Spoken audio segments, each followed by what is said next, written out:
Good evening, morning, YouTube. Wow, it's afternoon. Okay, it's 11 o'clock. February 8th here, and oh my goodness. Yeah, I can't keep going with my face looking like this, YouTube family. Hold on real quick. I'll be right back.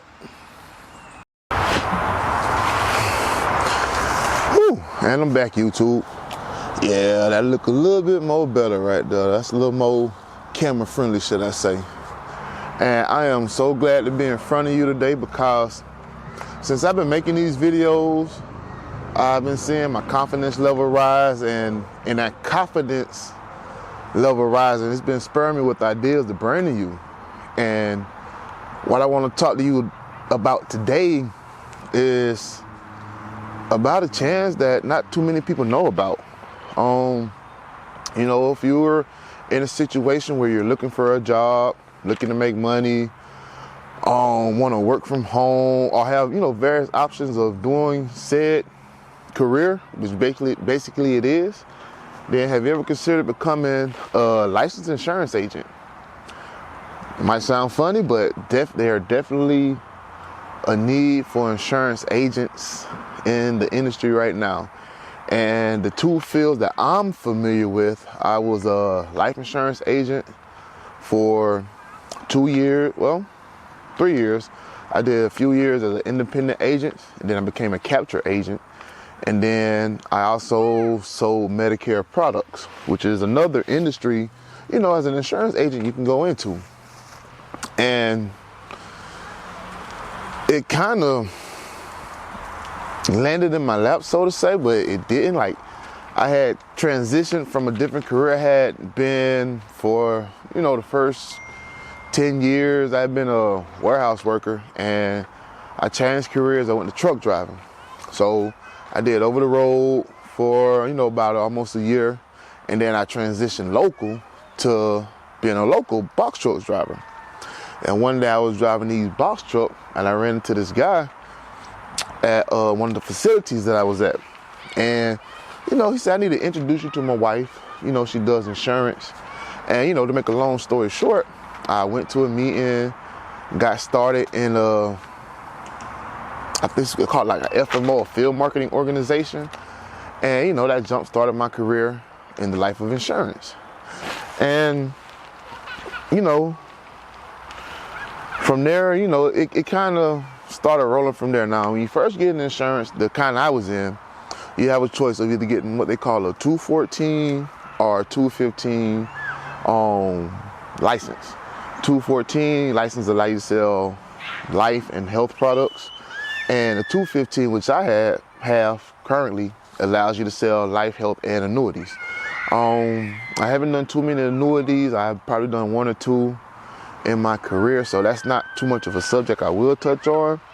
But I mean, as far as life and health, like doing my life insurance, my career as a life insurance agent, I did have utilize the life part. And doing Medicare, that's when my health part of that license came into play. Both of those different fields allowed me to make a great amount of money. It just depends, like on everything, how much you're gonna hustle to get that money. Now, there's two ways you can go about getting that license, that 214 or that 215. Me, myself, I paid for my own. By paying for my own, that allowed me to be that independent agent. Being independent allowed me to sell multiple products, agency bill, and different things like that, which I'll touch on later. But you can also go the route of being captured, which means you're working for one particular company, and that one particular company might have one or two particular products that you can sell. But, if they're like big name products, then, you'll get the call volume to where you take as many calls and you sell those products, the checks will come. So it just decide, if you want to be an independent agent or a captured agent. Now, there are some pros and cons that I think to each. So like if I was to go to if I was to be an independent agent again, you know, some of those pros that I seen, well, you're free to sell different products. So if you go to a client and you know they have a product, let's say they're looking for a life insurance product. If you're a capture agent, you only have one product and they don't meet those certain guidelines of that product, then that sale's pretty much done. But with you being an independent agent, as an independent agent, it allows you to have multiple products from multiple companies. So if one product doesn't fit, you know, a customer, then you might better shop around to find one that could, you know, fit their needs or fit their wants. You know, that's one benefit of it. Another benefit of being an independent agent is you will get majority of those profits. Believe it or not, insurance is one of the highest paying industries that I can think of, especially for agents. I mean, some of those contracts given well over 100%. So you might get 110, 125%, depending on how that contract is structured. So it's definitely a chance for you to make good money there. And with you being independent, you're selling that, you know, on your own muscle. So of course you're going to get all the profits back. Another pro of being an independent agent is that you get the agency bill. Now, when I first started life insurance, like I said, it was with the FMO, Field Marketing Organization, and that was where I got the first taste of what it would be like to build an agency. By now, it had its pros and cons, because to build that agency, you have to go out, recruit, find like-minded, you know, people who might have the same hustle, same drive as you. But I mean, really, there are not too many of you out there. So if you can build yourself to show people that it can be done, then by building an agency, you know, that's like spreading your arms 30 feet wide, and every 2 feet you got another you replicated, and you're just going out there selling the products. Because by building an agency, what it does, it allows you to get overrides. And I was taught that in the insurance industry, the best ride is an override. So let's say I bring in my brother, for instance. I bring in my brother. I teach him how to market these products, sell these products, write up these products, and boom, he sells the product. Well, what the insurance industry will do, they will pay him whatever, you know, that contract says it was. But with him being an agent under me, I will also get a percent, not messing with his money, but it'll be a percentage of funds that's coming to me, you know, from the insurance industry. So I'm getting an override of, you know, something that agent did. So everybody stay happy, and what that does, that incentivizes me to let me go find some more agents so they can get paid and I can get paid. So that is, you know, I think one of the best pros of being an independent insurance agent. Now, it does have some cons, because you do have to pay for your own license. Depending on where you are, that license could go, you know, I know mine in total is like $500. You have to pay for your license, then you have to get your errors and omissions insurance. That's called E&O insurance, because I mean, you know, mistakes do happen. But, you know, in this field, a mistake could be the difference between a person getting a payout and a person not getting a payout. So you definitely want to have that insurance to see why cover you at. You know the rest. But yeah, that's one of the good ones. Now, another con, as far as being an independent agent, you have to pay for your own leads. You have to pay and fine for your own leads, and that's a double-edged sword to me, if I use that phrase correctly. I don't know. But when you find your own leads, so you're either going to, one, pay a lot of money for brand new leads that, you know, you have the potential to sell a product to, or you're going to get what they call recycled leads. And, you know, sometimes they have levels to how many times they've been recycled, but the cheaper the lead, you know, the more it's been recycled. And if it's been recycled over and over, of people telling you, no, I don't want this, no, I don't want this, no, I don't want this, imagine the chances of you completing a sale, unless you're just, you know, the baddest salesman in the world can sell ice to a polar bear. If that's you, then hey, go for it. But that is one of the potentials of getting those recycled leads, to where you're spending your money and they don't lead anywhere. Now, I said there was 2 parts. So that was being an independent agent. If you're a capture agent, then some of the pros of that is the company pays for, if you don't have a license, like a license at all. I've been in companies, it was life and healthcare, to where the company actually paid for you to get your license. And with them paying for you to get your license, that's how they so-called capture you. Now you're only going to be able to sell whatever products that they are selling. So if you come to a client that has different needs that product doesn't offer, then unfortunately you'll have to, you know, end that presentation right there, because you really can't afford them nothing. Or not afford them nothing, but provide them a product that they're looking for. Also, it does allow you the ability to work from home. And not saying that as an independent agent you can't work from home, because basically you are your own, you know, wherever you are, you can do business. But as far as working from home on the capture part, I'm talking about the traditional sense of working remote. So in that sense, they will send you, you know, some of those companies, you know, some may require you to have your own equipment, but a lot of them, they will send you that equipment, to where, you know, 2 monitors, a stand, keyboard, headset, mouse, you know, something to be productive during the day. Now, if you need special accommodations, if you talk to your recruiter, and that's how it all starts, you know, when you put their application in, you'll talk to a recruiter. If you need special accommodations, you talk to that recruiter and let them know what those accommodations are, how they need to be met. And, you know, you work that out before you even sign a contract. But I'll talk more about, you know, as recruiters and everything else later. That's another side, you know, to the insurance industry. If you were been there, you have to deal with.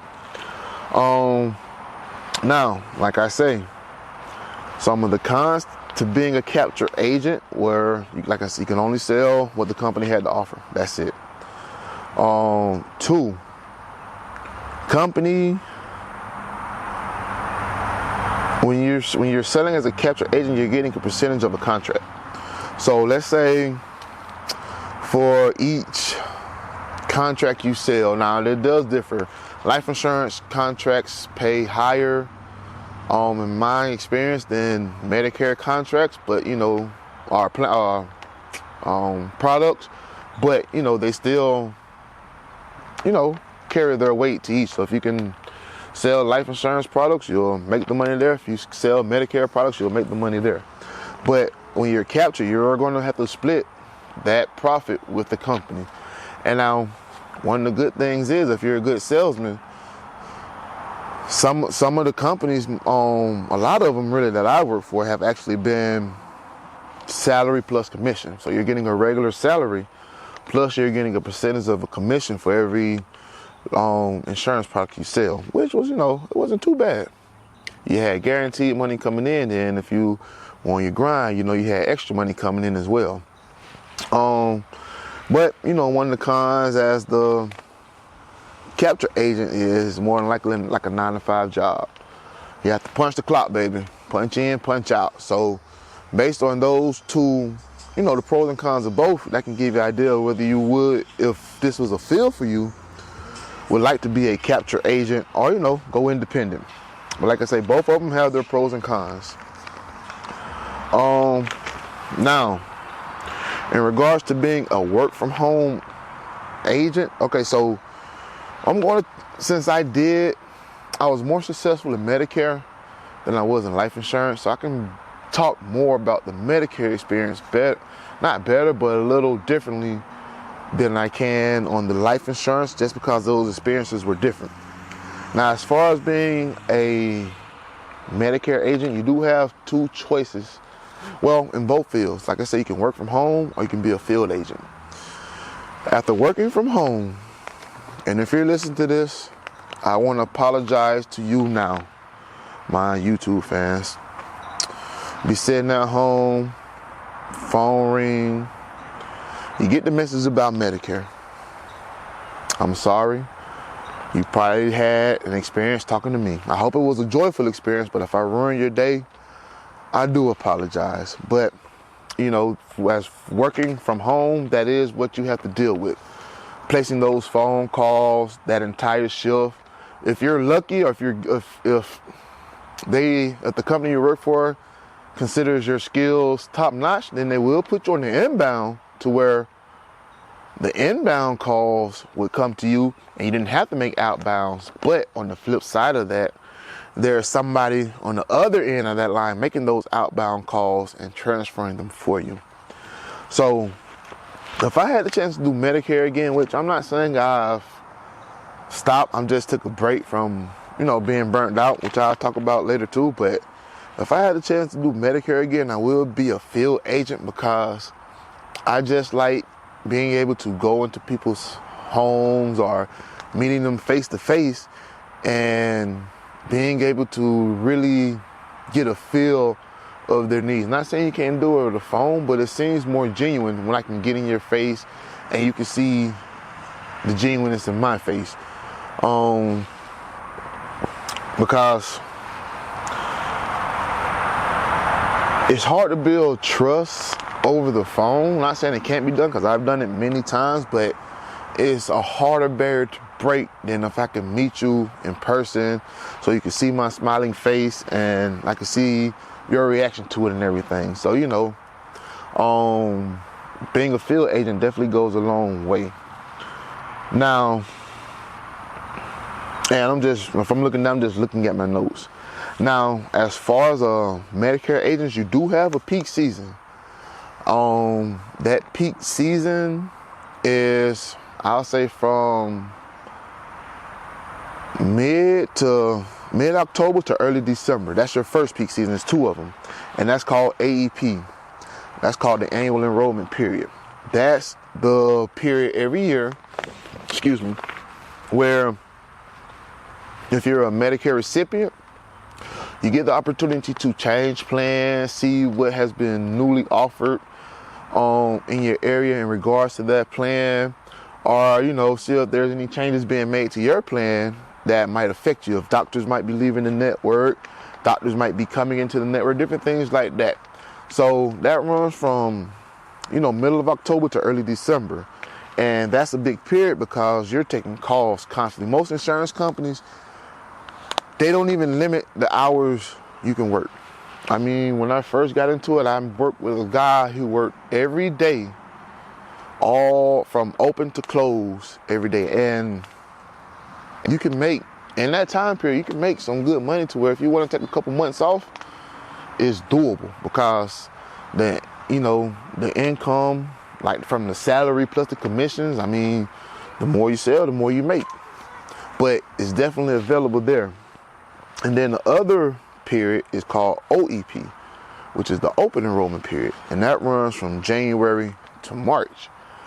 And what that period is, not only dealing with Medicare, that period is the time to where, okay, let's say they got into a new plan back in the annual enrollment period, in that first set.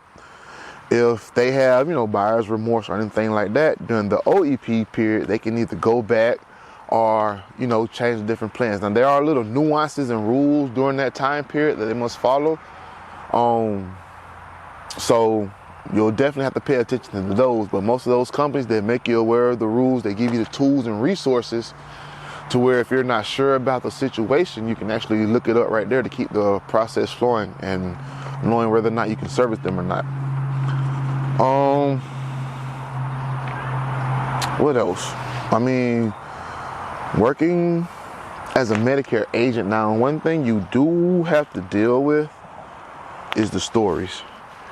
And one thing in insurance that I heard on both the life side and the Medicare side is that stories sell.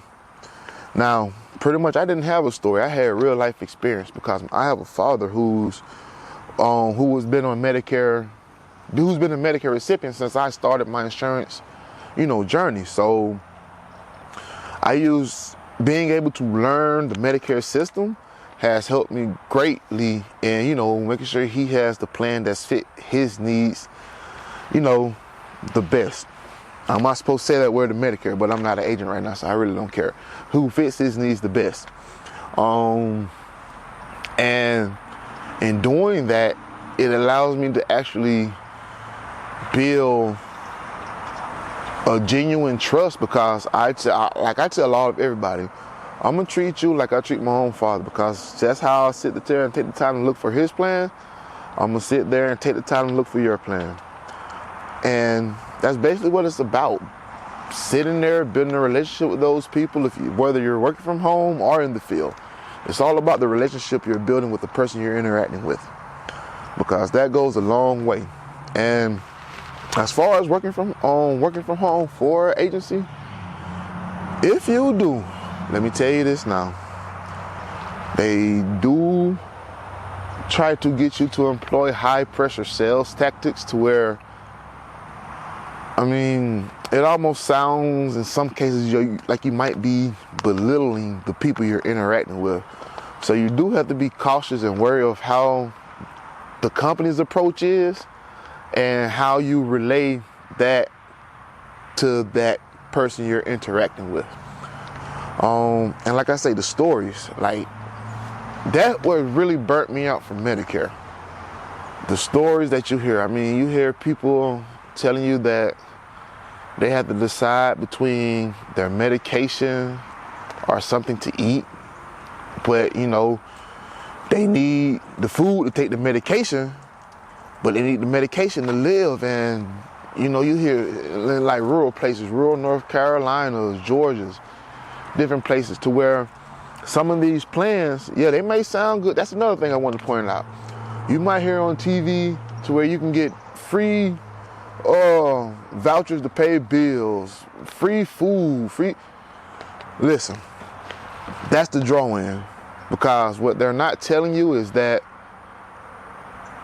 you have to be in the area that has those benefits for you to get them. And if you're not in the area that has those benefits, you're not going to get them at all. A lot of times when if you caretake for your parents or somebody elderly and you hear them getting those calls, as I feel like I'm an advocate for Medicare recipients, take the phone. Because, just take the phone. If you want to do what's best for them, see if you can sit down with them in front of an actual agent that you can see face to face.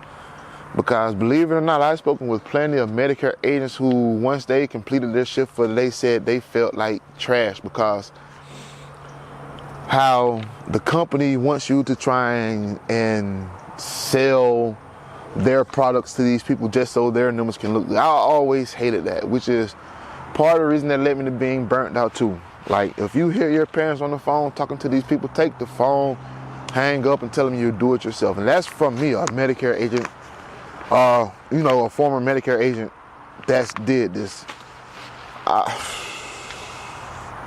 And then not only that, you also run the risk of dealing with bad agents. You've heard many a times, now the calls are recorded and they are, some of them are screened for quality purposes, like they say. But you just have those agents who just doesn't have a good bone in their body, and they will tell a client they're not going to change the plan. The client might be saying, might just be calling in to hear what's different. And believe it or not, that agent will sit there and go ahead and put that plan through without the knowledge of that customer on the other line. And next thing you know, they're answering questions at the end. Insurance plans going through, and the whole insurance plan changes just so that agent can get, that commission or whatever. And that really, that hurt my nerves too. Like, not saying that it's all agents, but it's a lot of bad, shady characters out there that, hell, it's even bad insurance companies out there. I work for one. They're no longer in business, but they had some seedy tactics by an owner who's been in trouble numerous times. So, I mean, I can get more on that later, but this mainly thing, well, I'll probably do this in 2 parts. Since I've been talking about Medicare, I'll just keep this about Medicare, and then I'll come back and do another video about, you know, my experiences with the life insurance. But like I say, just cause I was more successful with Medicare, that's why I can expound on it, you know, probably a little bit more deeper than the life insurance part. Yeah, so, you know, and then the hang-ups. Don't mess with them old people and they dope. Them elderly people want what they want. They know what they want. And if they doctor prescribe it for them, they're going to take it. So if you can't help them get what they're looking for, be prepared to get cussed out. Be prepared to get hung up on. Be prepared to get complaints. Everything. But I mean, if you know that you're really doing your due diligence for those clients, those elderly clients on that end, I mean, do it fearlessly and it will benefit you, trust me. So I'm going to do another video, part 2, probably to the life insurance part, which I can dive on, but it'll be more from from the independent and from a capture agent side. So YouTube, it's been real. Hope you like the new look. I'm gonna try and keep it fresh for y'all all the time, and I will see y'all later.